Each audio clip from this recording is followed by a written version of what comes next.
Welcome to the H Live. Sekarang Syah berada di Shangri-La KL sempena live screening Oscars yang sedang berlangsung sekarang di LA, anjuran HBO.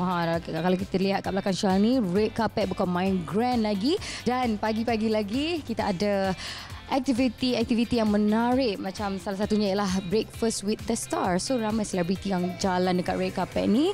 Ada Lisa Suhani, ada Liana Jasmine, ada ramai lagi yang datang. Dan tak sabar juga kita nak tengok Oscars yang siapa yang bakal menang Oscars tahun ini. So jadi jom bersama Syah kita masuk dalam.